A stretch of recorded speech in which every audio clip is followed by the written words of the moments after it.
এতজন মানুষ যে কথা বলতেছেন আমাদের মন্ত্রণালয় থেকে, যদি কোন রকম হয়রানিমূলক মামলা হয় আমরা এই মামলাগুলো পর্যালোচনা করব। তথ্য মন্ত্রণালয়ের অধিকার নেই এই মামলাগুলোর পর্যালোচনা করার।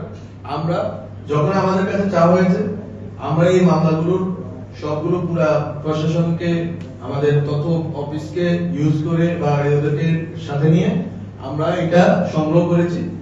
স্বরাষ্ট্র মন্ত্রণালয়ে যাবে, আইন মন্ত্রণালয়ে যাবে, তারা বিচার করে দেখবে।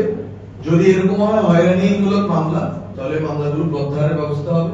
অথবা আপনি দেখেন মামলা করবে, আমি কালকে বলেছি বাংলাদেশের সরকারের যে অবস্থা, এখানে হচ্ছে বরকেন্দ্র একটা না, বরকেন্দ্র অনেকগুলো, রাজনৈতিক দলগুলো এখানে অনেক রাজনৈতিক দল অনেক পাওয়ারফুল।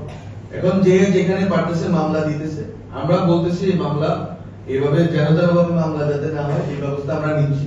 কিন্তু মামলা যেগুলো হয়েছে সেগুলো যদি হয়রানিমূলক কিছু হয় সেটার বিরুদ্ধে আমরা যাব এবং আমরা স্বরাষ্ট্র মন্ত্রণালয় এবং আইন মন্ত্রণালয়ে পাঠাবো। আরেকটি কথা আমি বলে দিতে চাই, এই যে 3 জন সাংবাদিক চাকরিচ্যুত হয়েছেন, আমরা এটা বিরোধিতা করি। আমরা সরকার থেকে চাই না কোনো সাংবাদিককে আরবিট্রারিলি উইদাউট এনি নোটিস চাকরিচ্যুত করা হোক। এটা জনগণকে চাইছে না চাইছে এটা আমাদের বাধ্যকতা। আমরা চাই সাংবাদিকদের যদি চাকরিচ্যুত করার এটা প্রক্রিয়া আছে, সাংবাদিক সুরক্ষা আইনের কথা বলা আছে। আমরা চাই যে সাংবাদিকদের যদি চাকরিচ্যুত করা হয় একটি নির্দিষ্ট প্রক্রিয়া মেনে করা হবে, নোটিশ দিয়ে করা হবে। একজন মানুষের জীবিকার উপরে এইভাবে আরবিট্রারিলি কেউ আঘাত আনতে পারবে না, এটা আমরা চাই, আমরা এটার বিরোধী। কিন্তু দেখেন দীপ্ত টিভি তারা কোন নোটিশ পাঠায় নাই কাউকে, এমন ভাবে টিভি টেলিভিশনটা নিজেরা বন্ধ করে দিল যেন মনে হলো সরকার বন্ধ করেছে, কিন্তু সরকার তো বন্ধ করেনি। সরকার বন্ধ করার জন্য বল দেয়নি, কোনো গোয়েন্দা সংস্থা এই কাজটা করেনি, আপনারা করেছেন। এবং পুরো দুনিয়ায় নিউজ হলো যে সরকার একটি টিভি চ্যানেলের সম্প্রচার বন্ধ করে দিয়েছে। এই যে হটকারিতা, এটা কিন্তু কোনো ভালো লক্ষণ না। তো আমি আজকে আমার কথা শেষ করি এই জায়গা থেকে, যে এতজন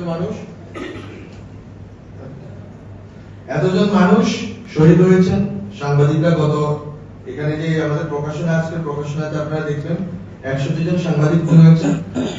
এবং যেটা সংস্কার কমিশনের প্রধান বললেন যে আমরা এই সাংবাদিকদের জন্য কিছু করতে পারি কিনা, আমি এই রেসপেক্টিভ যে মিনিস্ট্রি গুলো আছে অথবা প্রধান উপদেষ্টার কার্যালয় আছে কথা বলে দেখবো, যদি সাংবাদিকদের কোনো ক্ষতিপূরণ এর সুযোগ থাকে সেটা আমরা দেখবো। আর যারা জুলাই আগস্টে যারা শহীদ হয়েছেন এই পরিবার তো আলাদা হয়তো তাদেরকে প্রধান অধিদপ্তর থেকে সহযোগিতা করা হচ্ছে। এছাড়া যে পত্রিকাগুলো বন্ধ হয়েছে, আর আমার মনে হয় সবগুলো পত্রিকা এখন চলমান আছে, শীর্ষ নিউজ, দিনকাল, আমার দেশ, সবই চালু হয়েছে। ইসলামিক টিভিও চালু করার অনুমোদন দেওয়া হয়েছে, তারা হয়তো চালু করবে, বা অন্যরা হয়তো আসে নাই, তাদের যা যেভাবে হোক আমরা এই সবগুলো ওপেন করেছি। এবং আমাদের সরকারের নীতিমালা হচ্ছে আমরা কোনো কিছু বন্ধ করবো, কিন্তু কোনো কিছু বন্ধ করবো না আরবিট্রারিলি। যদি আমরা যেই আমাদের কাছে যে দলিল আছে, আমাদের যে ফ্যাক্ট ফাইন্ডিং কমিশন হবে, তাদের সুপারিশের ভিত্তিতে আমরা খতিয়ে দেখবো যে কোন সংবাদ মাধ্যম হিসেবে কাজ করেছে নাকি একটু দলের মুখপাত্র হিসেবে কাজ করেছে, এটা আমরা পরবর্তীতে দেখবো।